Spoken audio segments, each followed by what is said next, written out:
Hello everyone, welcome to Study Civils with Anjali. Do subscribe to this channel. Let's start. पिछले lecture में ना हमने Mughal empire का rise, glory और decline के इनिशियल साइंस देखे थे. आज हम एक बहुत इंटरेस्टिंग फेज़ पढ़ने वाले हैं, द लेटर मुग़ल. 1707 से 1857 के पूरे फेज़ को हम पढ़ेंगे.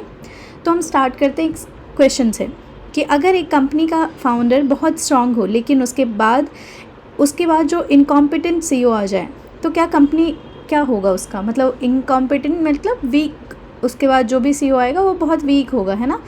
तो एग्जैक्टली वही मुग़ल एम्पायर के साथ हुआ. औरंगजेब के बाद ना दिल्ली में थ्रोन तो मुग़लों का था, है ना, लेकिन धीरे धीरे ना पावर मराठा, रीजनल स्टेट्स और फाइनली ब्रिटिश के पास चली गई. आज की क्लास में हम देखेंगे कि कैसे एक दुनिया की सबसे पावरफुल एम्पायर धीरे धीरे कोलैप्स हो गई, है ना. तो हम पढ़ेंगे, पूरी की पूरी लेक्चर है मुग़ल एम्पायर, लेटर मुग़ल के बारे में. हम स्टार्ट करते हैं सबसे पहले कि एक बैकग्राउंड लेते हैं, ठीक है. पहले एक बैकग्राउंड समझते हैं कि हुआ क्या है एक्चुअली. तो हुआ क्या कि औरंगजेब का डेथ हो गया, ठीक है. From the death of Aurangzeb to the end of Mughal. तो एक बैकग्राउंड समझते हैं, ये वाला मैं आपको समझाती हूँ कि 1707 में ना औरंगजेब की डेथ हो गई, ठीक है. अब प्रॉब्लम ये थी कि मुग़ल एम्पायर बहुत बड़ा हो चुका था, लेकिन ना ट्रेजरी जो थी, वो खजाना वो वीक थी. डेक्कन वॉर्स ने रिसोर्सेज ख़त्म कर दिए थे, नोबल्स डिवाइड थे, रीजनल पावर जो था स्ट्रांग हो रहे थे. रिज़ल्ट क्या हुआ कि एम्पायर बाहर से तो बड़ा लग रहा था, अंदर से वीक हो चुका था, बिल्कुल उस बिल्डिंग की तरह जिसका ना पॉइंट मतलब पेंट तो नया है पर ना फाउंडेशन एकदम से पूरा का पूरा पुराना है, जो टूटने पे ऑलमोस्ट आ चुका है. तो औरंगजेब के मृत्यु के बाद ने आए राजगद्दी पे बहादुर शाह.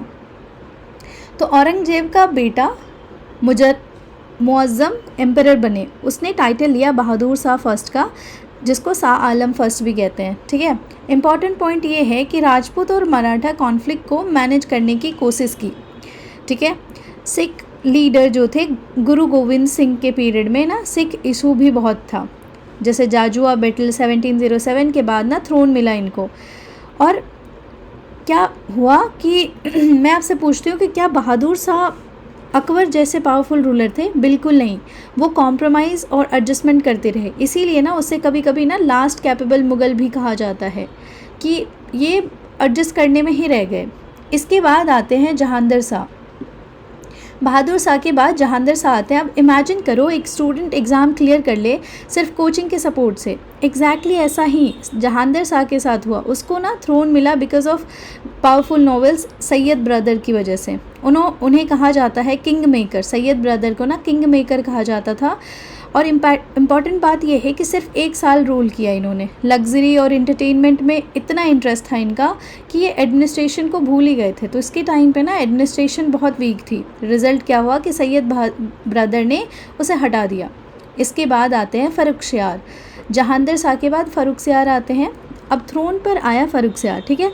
अगेन सैयद ब्रदर की हेल्प से ना एम्परर बना, ठीक है. इंपॉर्टेंट इवेंट क्या है कि 1717 का फेमस फरमान, ठीक है, उसने ना इंग्लिश ईस्ट इंडिया कंपनी को ट्रेड प्रिविलेज दिया, ठीक है. 1717 में फरमान मिला. फरमान का मतलब कि मैग्ना कार्टा मिला ईस्ट इंडिया कंपनी को कि हाँ तुम ट्रेड कर सकते हो, ठीक है.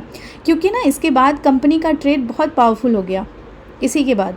तो अब एक एग्जांपल सोचो कि किसी स्टार्टअप को गवर्नमेंट स्पेशल टैक्स एग्जेम्पशंस देते हैं, उसके ग्रोथ ना सडनली ना बहुत फास्ट हो जाता है. एग्जैक्टली यही हुआ था ईस्ट इंडिया कंपनी का. फर्रुखसियार ने उसको क्या किया, दे दिया फरमान कि हाँ ठीक है तुम ड्यूटी फ्री ट्रेड कर लो, तुम्हें कोई टैक्स वैक्स नहीं देना पड़ेगा, तुम आके यहाँ पे ट्रेड कर सकते हो. उसने जैसे ही ट्रेड दिया अचानक से ईस्ट इंडिया कंपनी का बहुत ज़्यादा उसका डेवलपमेंट हुआ, इम्प्रूवमेंट हो गया अचानक, ठीक है. फिर आते हैं इनके बाद राजगद्दी पे मोहम्मद शाह. मोहम्मद शाह को ना लोग कहते हैं मोहम्मद शाह रंगीला इसलिए कहा जाता है ना क्योंकि ना वो आर्ट, म्यूजिक और कल्चर को ना प्रमोट करते थे. पॉजिटिव साइड ये था कि वो म्यूज़िक लवर थे, पेंटिंग, आर्किटेक्चर सब फ्लोरिश हुआ. नेगेटिव साइड ये है कि वो पॉलिटिकल जो है ना वीकनेस बढ़ती गई. रीजनल गवर्नर इंडिपेंडेंट होने लगे. मोस्ट इम्पॉर्टेंट इवेंट था 1724 में, जहाँ पे ना हैदराबाद स्टेट स्टैब्लिश हो गया. फाउंडर थे निज़ाम उल मुल्क असफ जाह. ये ना मुग़ल डिक्लाइन का मेजर साइन था. इनके बाद आते हैं नादिर शाह. नादिर मतलब आते नहीं है, नादिर शाह का इन्वेजन होता है. तो वो अब सवाल आता है कि नादिर शाह कौन थे? तो ये ना पर्सिया यानी ईरान के रूलर थे। 1739 में ये इंडिया इन्वेड किए। बैटल ऑफ करनाल हुआ 1739 में, जहाँ नादिर शाह ने मोहम्मद शाह को डिफीट कर दिया। अब क्या हुआ उनकी विक्ट्री के बाद? तो दिल्ली एंटर किया, मैसेकर कराया, लूट किया, पीकॉक थ्रोन, कोहिनूर डायमंड, दरियाए नूर, ये सब ले गए, सब लूट पूट के सब ले चले गए। अब इमेजिन करो अगर किसी कंट्री का सेंट्रल बैंक लूट लिया जाए तो इकोनॉमी पर क्या इफ़ेक्ट होगा। एग्जैक्टली वही मुग़ल एम्पायर के साथ हुआ। रिज़ल्ट क्या हुआ कि प्रेस्टीज चला गया, डिस्ट्रॉय हो गया, इकोनॉमी डैमेज हो गया, वीकनेस दुनिया के सामने एक्सपोज हो गई, है ना। उसके बाद इन्वेजन होता है अहमद शाह अब्दाली का, ठीक है। अब ना मुग़ल एम्पायर वीक हो चुका था। अब्दाली ने सोचा कि इजी टारगेट है ना, इजी टारगेट है। तो इसमें इम्पॉर्टेंट फैक्ट ये है कि अफ़गानिस्तान का रूलर था ये, और 5 बार इंडिया में इन्वेड किया, ठीक है। ऑब्जेक्टिव ये था कि लूटो और कंट्रोल करो। मोस्ट फेमस इवेंट है थर्ड बैटल ऑफ पानीपत, ठीक है। ये ना अब्दाली वर्सेस मराठा के बीच में ये बैटल होता है। मराठा डिफीट हो गए, इसमें मराठा जो है हार जाते हैं, ठीक है। सिग्निफिकेंस ये है कि मराठा एक्सपेंशन टेम्पररी जो है रुक गया, मुग़ल अथॉरिटी और वीक हो गई, ठीक है। अब एग्ज़ाम में क्वेश्चन आएगा कि थर्ड बैटल ऑफ पानीपत कब हुआ? तो 14 जनवरी 1761 में हुआ, ठीक है। अब बात करते हैं आलमगीर टू का, ठीक है। रियल पावर किसके पास थी? एम्परर के पास तो नहीं थी, है ना, नॉबल्स के पास अब आ चुका था। आलमगीर टू जो है ना मोस्ट पावरफुल रूलर था। उसके राइन में मुग़ल वीकनेस का सिंबल बन गया था, ठीक है। मतलब पावरफुल बोल दिया, I am so sorry, powerless ruler था, और उसके राइन में मुग़ल वीकनेस का सिंबल बन गया। इसके बाद आता है Shah Alam to, okay.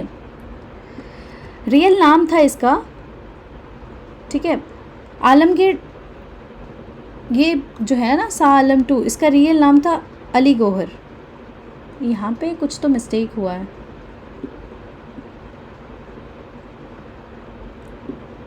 Okay, Ali Gauhar थे नाम इनके, ठीक है। इनिशियली मराठा के इन्फ्लुएंस में था, बाद में ना ब्रिटिश के इन्फ्लुएंस में आ गए। मोस्ट इंपॉर्टेंट इवेंट था ट्रीटी ऑफ इलाहाबाद। इस ट्रीटी के थ्रू ना शाह आलम टू ने ईस्ट इंडिया कंपनी को दीवानी राइट दे दिया, बंगाल, बिहार और उड़ीसा को दे दिया, ठीक है। अब ये था कि ये क्यों इतना इम्पॉर्टेंट था, क्योंकि अब कंपनी ना टैक्स कलेक्ट कर सकती थी, और जहाँ टैक्स कलेक्शन कंट्रोल हो जाए वहाँ रियल पावर भी आ जाती है। अब एक एग्जांपल इमेजिन करो कि अगर स्कूल के प्रिंसिपल, टाइटल किसी और के पास हो स्कूल के प्रिंसिपल का, लेकिन फ़ीस कलेक्शन और फाइनेंशियल चीज़ें कोई और देखे, तो एक्चुअल पावर किसके पास होगी, है ना, जो कलेक्ट कर रहा है, फाइनेंशियल पावर है उसके पास, वो है। एंड देन ये इनका भी मृत्यु हो जाता है 1806 में, ठीक है। ज़्यादा लंबा ये भी रूल नहीं कर पाते। उसके बाद आते हैं बहादुर शाह जफर। देखने में तो ये लगता है कि 20 साल रहे हैं शासन में, बट बस नाम के ही थे। लास्ट मुग़ल एम्परर थे ये, और शायद सबसे फेमस लेटर मुग़ल में थे। इंटरेस्टिंग फैक्ट ये है कि वो एक पोइट भी थे। उसकी जो उर्दू पोइट आज भी ना फेमस है। रिवोल्ट ऑफ 1857 में रिवॉल्यूशनरी ने उन्हें सिंबॉलिक लीडर डिक्लेयर किया था। क्यों? क्योंकि ना मुग़ल थ्रोन अब भी लेजिटिमेसी का सिंबल था। अब 1857 के रिवोल्ट के बाद ब्रिटिश तो जीत गए थे, है ना। बहादुर शाह जफर को अरेस्ट कर लिया और रंगून, म्यांमार, बुर्मा के जगह पे था, एग्जाइल कर दिया वहाँ पे। रिज़ल्ट क्या हुआ कि 1857 के साथ मुग़ल एम्पायर ऑफिशियली इंडिया में एंड हो जाती है। तो एक टाइमलाइन रिवाइज करते हैं। 1707 में औरंगज़ेब की डेथ हुई। उसके बाद जो है आया बहादुर शाह फर्स्ट आए, ठीक है। ट्रीटी ऑफ जजुआ साइन हुआ बहादुर शाह और मराठा के बीच में। 1712 में फिर जहांगीर शाह बिकेम एम्पेरर। 1717 में फ़र्रुखसियार एम्पेरर बने। 1715 में फरमान दिया गया फ़र्रुखसियार के द्वारा इंग्लिश ईस्ट इंडिया कंपनी को, ठीक है। 1719 में जो है मोहम्मद शाह जो है एम्पेरर बन गए। फिर 1724 में हैदराबाद ने अपना ही एक स्टेट बना लिया, निज़ाम उल मुल्क उसके हेड थे। 1739 में नादिर शाह का इन्वेजन होता है, बैटल ऑफ करनाल होता है, ठीक है। और 1748 से 67 अहमद शाह अब्दाली इन्वेजन किए, 5 बार इंडिया में आए। 1759 में शाह आलम सेकेंड एम्परर बनते हैं। 1761 में थर्ड बैटल ऑफ पानीपत होता है, मराठा हार जाते हैं, इंग्लिश के अगेंस्ट होता है। 1765 में ट्रीटी ऑफ इलाहाबाद जो है दीवानी राइट देता है ब्रिटिश को, बिहार, बंगाल, उड़ीसा, ठीक है। 1803 में दिल्ली कैप्चर कर लेते हैं ब्रिटिशर्स। 1837 में बहादुर शाह जफर जो है एम्परर बनते हैं एंड 1857 में होता है रिवोल्ट एंड फाइनली उसके बाद जो है बहादुर शाह जफ़र को जो है अरेस्ट कर लिया जाता है, इसको रंगून भेज दिया जाता है एग्ज़ाइल में, ठीक है, बर्मा। एंड 1858 में फाइनली जो है मुग़ल एम्पायर का खात्मा हो जाता है, ख़त्म। उसके बाद ब्रिटिश एम्पायर वहाँ से ऑफिशियली स्टार्ट होता है।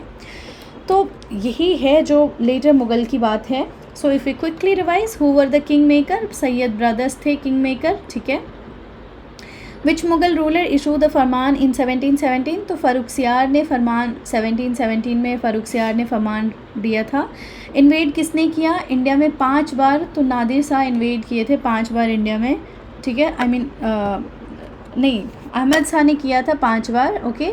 नादिर शाह सबसे पहले आए थे, जो पिकॉक, थ्रोन, कोहिनूर, डायमंड ये सब जुड़ा के ले गए, ठीक है। थर्ड बैटल ऑफ पानीपत कब लड़ी गई थी? तो 1761 में लड़ी गई थी, ठीक है। उसके बाद हम बात कर लें कि लास्ट मुग़ल एम्पायर कौन थे? तो वो थे बहादुर शाह जफ़र थे ये। और मुग़ल रूल ऑफिशियली कब ख़त्म हुआ? तो 1857 में ऑफिशियली ख़त्म हो गया, ठीक है। So if we conclude today's class student, later Mughal की स्टोरी ना हमें एक इम्पॉर्टेंट लेसन देती है। थ्रोन दिल्ली में था, लेकिन पावर धीरे धीरे दूसरों के पास चली गई। औरंगजेब के बाद weak ruler, noble politics, foreign invasion, regional power और ब्रिटिश एक्सपेंशन ने मिलकर मुग़ल एम्पायर को ख़त्म कर दिया। और यही डिक्लाइन अगले लेक्चर में हम डिटेल में समझेंगे, ठीक है। नेक्स्ट लेक्चर में हम बात करेंगे decline of Mughal empire, political, economic, military और रिलीजियस कॉजेज़ को कंप्लीट एनालिसिस करेंगे। So if you like this lecture, do subscribe to this channel. Till then, keep learning. Thank you so much.